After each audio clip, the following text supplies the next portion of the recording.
chào tất cả các bạn đã đến với video tiếp theo. Hôm nay thì hai đứa di chuyển từ xã Ayunpa đây của Gia Lai đây về đường Trường Sơn Tây đây. Thì thời gian vừa qua hai đứa là đi đường về Sơn Đông, đường Trường Sơn Đông. Đó. Hôm nay thì bắt đầu là rẽ về đường Trường Sơn Tây, là đường giáp ranh giữa Campuchia đấy các bạn ạ. Nó cũng không giáp lắm đâu, nó cách cỡ tầm 50 cây đó. Nhưng mà đi về đường đó thì nó sẽ đồi núi hơn đấy, thì nó mát mẻ hơn.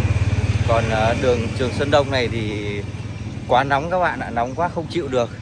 Nó không có cây cối gì, nói chung là đường nó vắng tanh, với lại nó hoang mạc quá ấy. Thì hai đứa là về đường Trường Sơn Tây các bạn. Thôi mình phải xuống tận ý chứ. Để xe thì để cho vợ.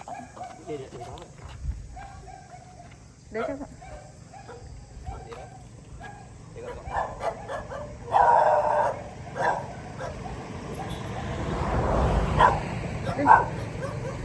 Đi. Đi.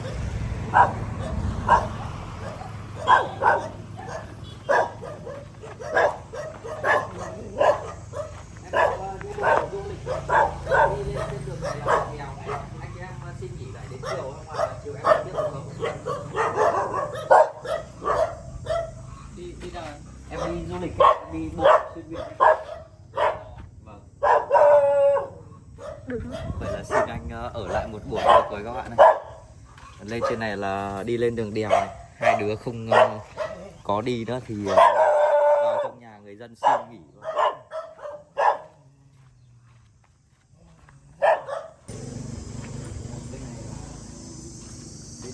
Bên trên thì nói chung là kiểu kiến trúc nhà thì mọi người vẫn giống như kiểu là người Thái với lại người Paco, người Bru Vân Kiều. Đó thì người đây là Dơ Rai. Đó thì mọi người hầu như là mọi người ở nhà sàn thì cũng nhiều. Nếu mà nhà nào mà còn giữ được cái truyền thống thì mọi người ở cái nhà sàn dài đây. Đó, bên dưới thì mọi người có thể nuôi bò, nuôi trâu, nuôi bò để bên dưới, bên dưới này. Đó, còn mình thì ở bên trên đây để trông như kiểu là nhớ đâu trộm vào bò nó trông được. Đây ở đây thì nói chung là nhà mọi người là vẫn thông nhau thôi các bạn. Nhà mọi người thông qua nhau, là cứ nhà này nối nhà kia là đi được qua nhà nhau. Đây, mọi người nuôi trâu bò nhốt xuống bên dưới. Bò này là bò ré thôi, không phải bò to. Bò to ở đằng bên kia mình đi thì thấy nhiều.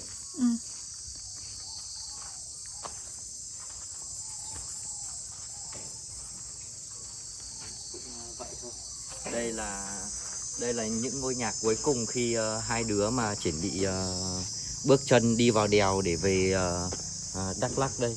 Đi lên cách 10 cây, 20 cây nữa mới có nhà dân, thế nên là hai đứa là phải xin lại ở lại đây một buổi chiều, một buổi luôn, tới chiều luôn, tới 4 giờ thì hai đứa đi tiếp. Không thì đi trời này thì 9-10 giờ đi nó cũng kiểu lỡ cỡ các bạn. Thì đi nó nắng, mà đường đó thì sợ là không có bóng cây ấy. Xin em trai đây. Vừa ra hỏi tuổi thấy em 203, mình 202 mà nhìn em đấy lớn quá mà nhìn mình trẻ con đó.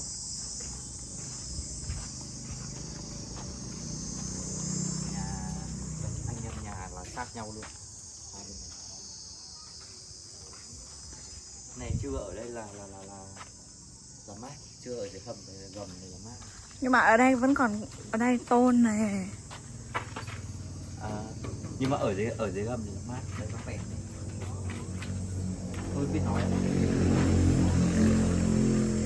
Đừng. Thấy người sợ không? Mát. Ở dưới gầm này mát nhỉ. Hai đứa là các bạn biết tại sao mà hai đứa chọn đúng nhà người đồng bào để xin không? Tại vì là xin nhà người đồng bào họ dễ hơn và họ thật thà chất phác hơn. Còn xin nhà mà người Kinh là chắc là hơi khó đấy các bạn. tắt thì.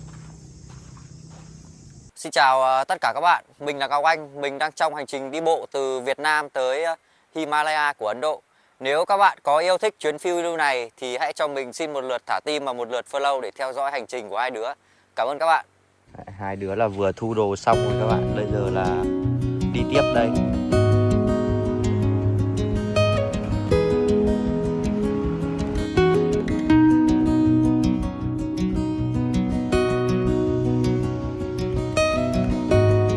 Đây là bữa ăn của hai đứa hôm nay nha các bạn.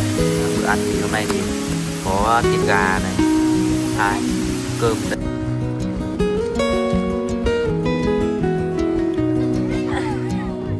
Thiệt à? Thiệt không? Nhặt đi đúng chỗ cô.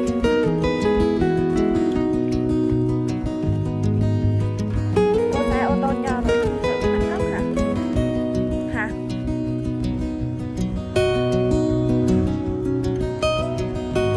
Mấy cậu bé vùng cao là mấy cậu ấy đi chặt củi này để kiếm tiền này các bạn, rồi lấy cái xe này đẩy đi bán này.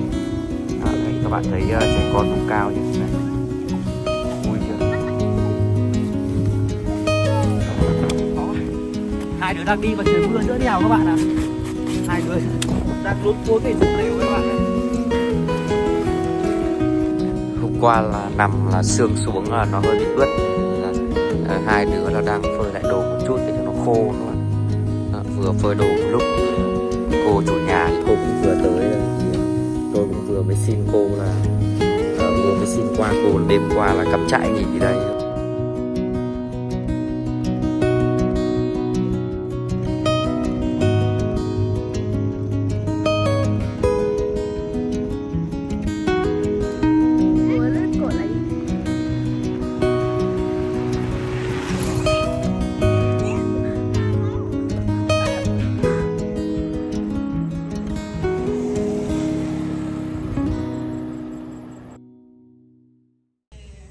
Bye bye cô chú ở nhà để gì. Bye bye đại ca, bye bye đại ca. Cảm ơn chị nhiều. Bye bye bye bye. Dạ. Tốc độ đi chồng.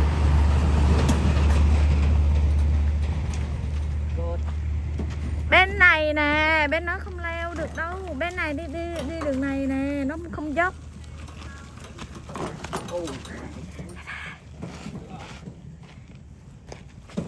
Được không? Được không? Từ từ từ từ.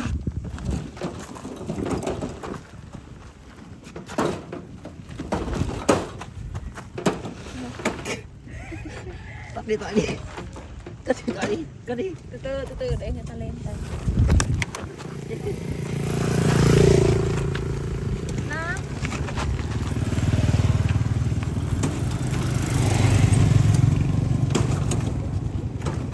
Oh my god.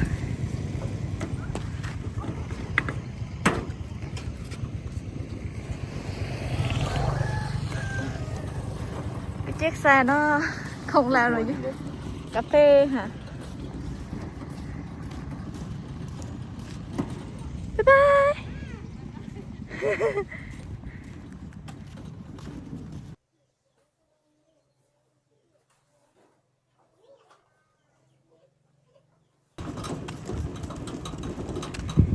Phía xa đàn dê chuẩn bị, đàn dê đi ăn về rồi kìa.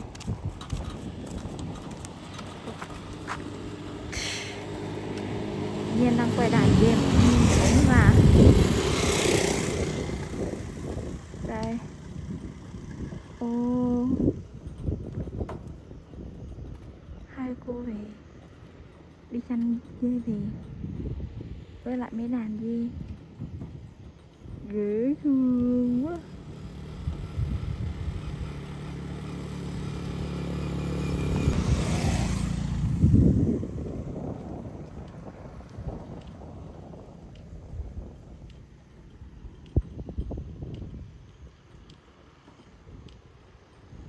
Trời nó sắp mưa rồi các bạn ạ. Đi chục ngày bây giờ trời nó với dịu dịu nắng, nó sấm chớp nó chỉ bị muốn mưa rồi. Ngày 17 đến ngày 18 đây thì là trời mưa, không biết là có mưa to hay không. Thì cũng lâu ngày rồi chưa có quay về với núi rừng đây. Thì cũng bây giờ là đi về với đường núi rừng đây thì thấy cuộc sống nó thấy nó êm ả hơn các bạn. Tuy rằng là đi đường nó ít dân hơn, vắng dân hơn, nhưng mà mình thấy lòng mình nó nhẹ nhàng hơn. Không còn đi đường này không còn những cái ngôi nhà nữa, chỉ bao quanh là núi đồi thì thấy cuộc sống nó bình yên hơn thôi. Thì thời gian vừa qua là cũng tầm 1 tháng 2 tháng là đi đường dưới đồng bằng đấy các bạn. Bây giờ về đây lại thèm cái cảm giác núi đồi.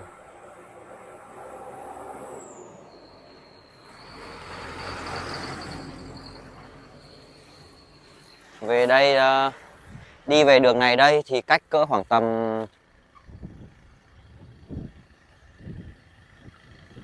60 cây đến 70 cây, cỡ khoảng tầm 100 cây gì đó thì về với thành phố Buôn Mê Thuột. Thì tới thành phố Buôn Mê Thuột đây thì chắc là sẽ có một cái lịch trình mới. Thì chắc là nghỉ lại đấy một thời gian đấy các bạn ạ.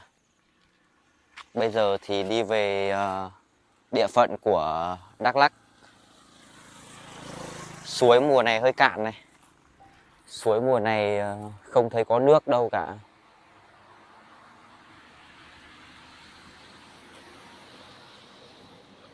Thời gian vừa qua đi dưới vùng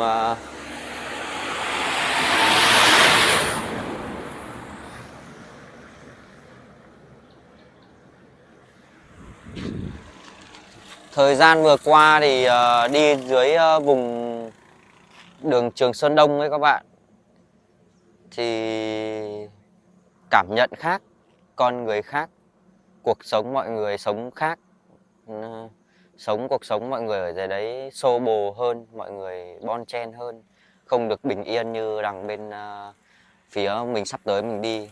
Sắp tới mình đi thì chỉ có những ngôi nhà của người đồng bào đó, thì đi lại xin ăn thì dễ hơn, mọi người thân thiện hơn. Còn ở dưới này thì mọi người tập trung vào làm kinh tế, thế nên là cái việc xin ăn xin ở nó rất là khó.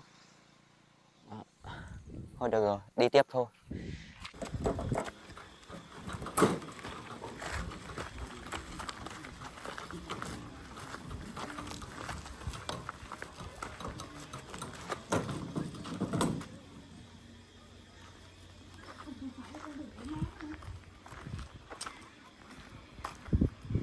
Sao đáng đi đường mối trời. Chú ơi.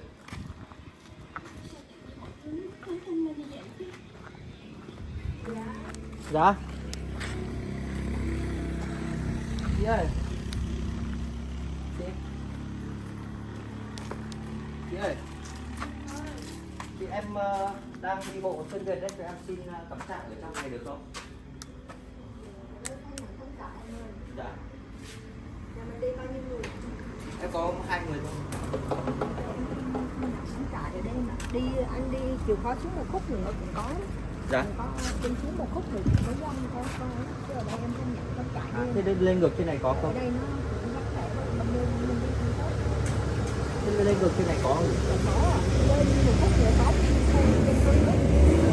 Sao? Khoảng Lên trên này có bãi đất trống nào? mình lên khoảng 5 km thì mới có điện đài rồi nó mới có công dân nó an toàn được. Ở đây thì cũng em không gặp. Thế khu du lịch này làm mình vào mất vé à chị?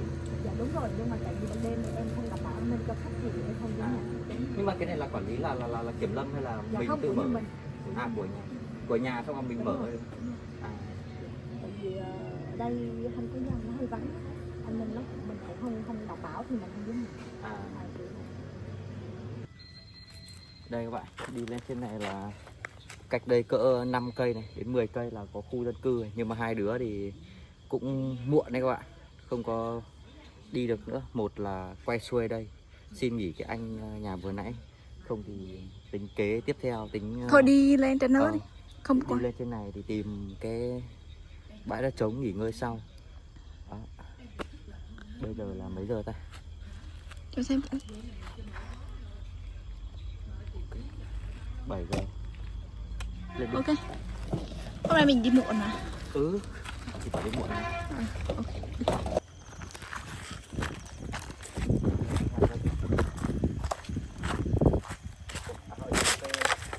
Họ trồng cây ấy này. Trồng cây vừa nãy đúng không? Cây vừa nãy này. Mình nghĩ nếu mà nhà người đồng bào thì họ dễ tính lắm.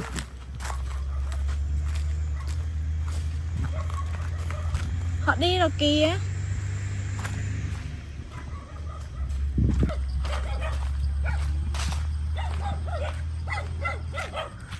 Trong này nhà dân này. Không biết là cô chú trong này là tròi hay là gì.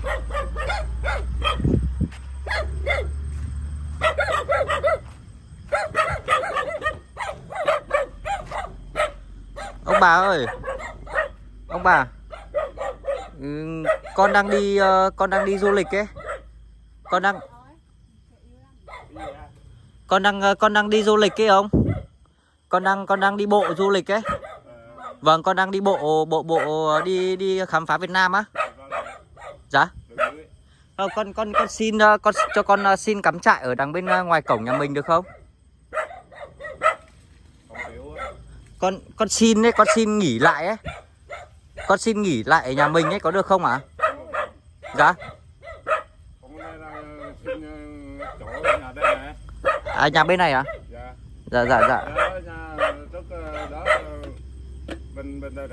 Thế cho con xin nghỉ ở ngoài kia có được không? Đây làm gì nào tối sao ghi được? Con có lều á, con có lều ấy. Con có trại dựng lên ấy ạ? Chỗ đây còn người kinh mà. Con vừa xin rồi nhưng mà không được ấy. Con vừa xin rồi nhưng mà không được ấy. Thì con có lều với lại có trại ấy. Thì cho con xin cắm lại ở ngoài cổng này này, con nghỉ lại đấy, qua đêm mai con lại đi tiếp thôi mà.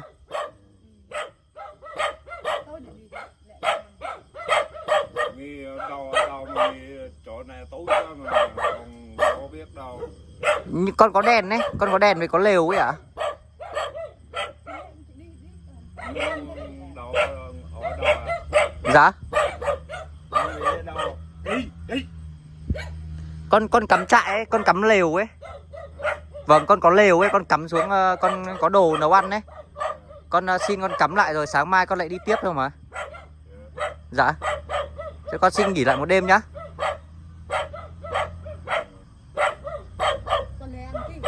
Ở ngoài đường hả? Con nghỉ ở ngoài mấy cái cây cây gì mình trồng mình lấy quả ấy ạ? Cái bãi đất bằng đấy ạ? Vâng. Dạ. Cây hả? Coi cây là Vâng, mấy cái cây đây ạ? Ở bên ngoài đấy ạ? còn người kinh tàu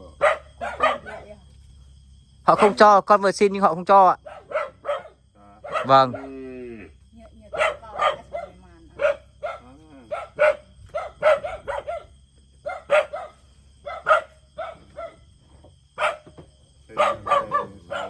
tối nào con không biết cái gì hết mà. Dạ. Nhưng mà cho con xin nghỉ lại một đêm được không? Không được ạ? Rồi mới xin ở đâu ngồi ở đâu biết. Đây này, con xin nghỉ ngoài này này. Con xin nghỉ ngoài này này. Có vẻ là tôi bị bất đồng ngôn ngữ các bạn. Tôi bị bất đồng ngôn ngữ, không nói chuyện được với ông. Vừa nãy xin ở suối Tiên kia thì cũng không được đấy các bạn. Thì ông bảo là xuống nhà người Kinh cơ, nhưng mà theo mình cái khả năng xin nhà người Kinh thì hơi khó các bạn ạ. Thì đây, lên trên này thì có ông bà, thì người đồng bào đây thì không biết là có được không. Đó, thì thôi, giờ này thì cũng đường thì cũng vắng rồi, đêm cũng muộn rồi, đi cố thì không đi nổi nữa rồi. Ông ơi, đây này, con xin nghỉ ngoài này này.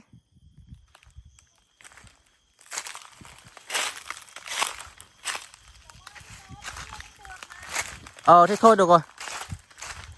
Ông ơi, thế con cảm ơn thôi được rồi, nếu mà không được thì thôi con đi tiếp ạ. Dạ. Nếu mà ông không cho rồi thì để con đi tiếp ạ. Vâng, con cảm ơn. Ông bà hơi khó tính các bạn. Ông bà không phải là khó tính, hơi nhầm nhá các bạn, đừng hiểu lầm nhá. Mà là ông bà không hiểu được mình nói gì ấy, thì bị bất đồng ngôn ngữ. Người dân hay người đồng bào? Người đồng bào bất đồng ngôn ngữ, không nói được. không hiểu được tiếng mình nói. Ông bà hả? Không hiểu được mình nói gì. Sao vậy? Không hiểu được mình nói gì ấy. Mình nói ông bà không hiểu ấy.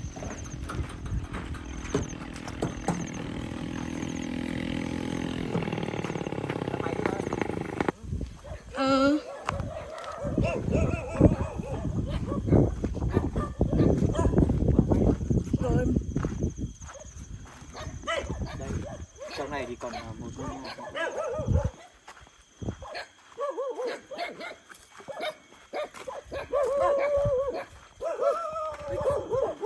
Chú ơi. Không phải, hình như Anh ơi. Em nói chuyện anh một chút được không? Em đang đi bộ xuyên Việt đấy. Đây, em đang đi bộ xuyên Việt đấy.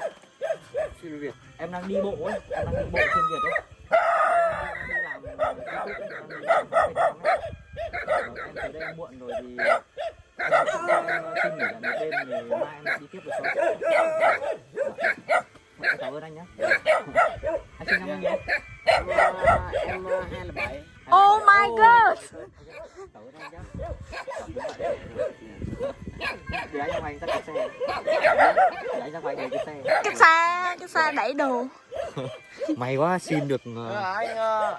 Anh đi gì nè? Hả? Là anh Đi hai người thôi. Anh đi hai người đấy. Đi hai thử. Nhưng mà anh có lều. Anh có lều, anh có chạy, anh cắm được mà. Okay.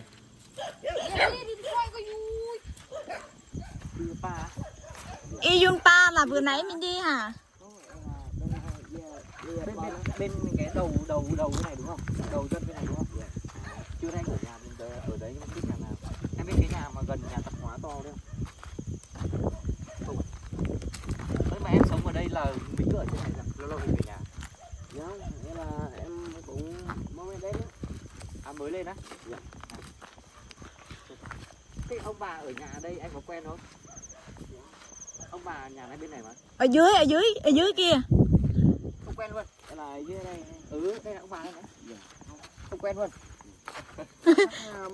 Mà mẹ vợ ba mẹ vợ quen. À, ba mẹ quen à? Ồ, chắc là ở rễ rồi. Ui, nhưng mà xe thì vào được đây đâu. May quá. May quá thiệt chứ. Không là anh chị còn đi miết ở trên kia luôn em. Nãy là anh chị xin ông bà kia rồi mà ông bà kia sợ. Ông bà này chứ không hiểu tiếng anh nói. Bữa nay anh nói nhưng mà ông bà không hiểu. Là với em đi làm ở xa em quen rồi. Là từng đi làm ở xa rồi. Cái này Anh đi bộ ấy. Đi bộ sao mà được? được. Cẩn thận nghe. Đi được không á? Được. Đây liệu nó vào được ta? Nhà em có nước không em? Dạ có. À, Nước bắt ở đâu hay là mình xách lên? Là nước lấy ở trong nhà. là đem đem qua đây. Liệu có sợ vào chân không? Từ từ nghe chồng. Đây, giờ Ngọc Anh chuẩn bị nấu cơm. Đang mấy bạn này cũng bằng ngang tuổi mình, bằng tuổi mình thôi các bạn ạ. Đó. Thì không biết các bạn có nhiều đồ ăn không, thì đây mình hai đứa là có mua cá khô ấy các bạn. Đó. Cá cơm. À, cá cơm. Cá cơm đây thì lên là nấu ăn luôn. Cá cơm là cá khô. Mấy bạn đấy nấu bếp. Em nấu bếp ga hay em nấu bếp gì đó? Bếp củi. Thế mình lấy bếp ga mình thôi. Em nấu bếp ga hay bếp củi? Là bếp củi. Thế để anh lấy bếp ga nấu cho nhanh. Nếu đó anh ngủ ở trong cũng được. Thôi anh ngủ ngoài cho mát. Anh chị ngủ ngoài mà. Anh ngủ ngoài cho mát. Các bạn để chưa nấu ăn vào. Ôi nhà em có điện không? Cái đó là Thế sao nhà em lại có điện? Là năng lượng. năng lượng sạc điện thoại được không?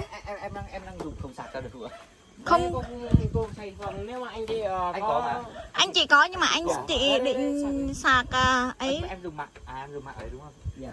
Đây là cô xài trên phòng á. Không, anh chị định sạc sạc dự phòng kia. Tại vì anh chị đi đường dài không có chỗ sạc á. Tối để nó không nào.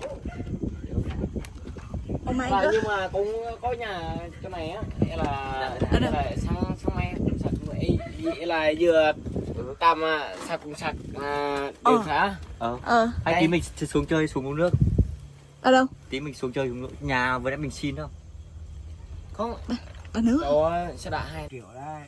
Dạ. Thế nhiều không? Thế chú sợ ma không? Ồ, làm gì có. Không có ma hả? Dù thấy cũng không bao giờ sợ. À, nhưng mà chú thấy chưa? Thấy nhiều lần rồi nhưng mà đó là ảo ảnh thôi mà. Thật, chú thấy nhiều lần rồi. Thấy kiểu gì? Chú thấy như rằng chú kể cho con với. Ví dụ thể hiện ý như người mình cũng có, nhưng mà phun lửa cũng có. Cái giống như con thỏ cũng có. Đuôi bắt không thấy nữa. Không kịp bắt được. Đấy vậy đó. Mọi người ơi, chú đang kể là chú từng gặp ma. Ông già nói là hồi xưa là thời chiến tranh ở đây người ta thờ bồm ở đây là nhiều người chết lắm. Nhưng mà thờ cái gì? một mình đâu có thấy cái này cái nọ kia đâu. Dạ. Ở đây là cái gì là nếu là chú ở đây là không bao giờ thiếu cái này cái nọ kia, nhưng mà với điều kiện thì cái sợ người ta là vi phạm tới hoặc là người ta này nọ kia thôi. Chồng sợ như thôi. Đi ra tí nữa làmปั๊มđi lắm. Nói nhiều. Dạ. Nói nhiều. Chú sợ cái đó thôi hả? Chỉ cái sợ đó thôi. Người ta cướp của thôi chỉ sợ cái đó thôi, còn ma này nọ kia. Sợ gì đó cũng nếu mình là người thật thà hay là cái gì này nọ kia thì nó xin mình cho vậy thôi. Dạ. Có gì đâu mà. Dạ. Nếu thể hiện cái này, thể hiện hình ảnh này nọ kìa. Dạ. Vì đó tức là cái nhà mình cũng hiểu biết rồi. Dạ. Hay là mình cho thuốc hay là cơm hay là cây này nọ kia thôi. Dạ. Vân vân là không mình hiểu rồi. Dạ. Nhưng mà sợ không sợ. Dạ. Sợ cái gì đâu. Để mình Em cho anh xin tí cơm. em là buồn. Làm cái nào? Chú chấm cái này à? Em làm Chú chấm cái này à? buồn. Cái này mặn chưa chú? Mặn chưa anh Nhàn? Đây là anh ăn thử. Đây là sợ khác Đây. Không. Em biết buông cái anh có cái này. buông sợi là anh ăn thử ngon hay là không ngon? Mời cả nhà yêu ăn cơm. Cay không? Vừa ngon. Nhưng mà may quá có cái hũ này là hôm đi đường ngâm. Cái ớt này hôm hái không?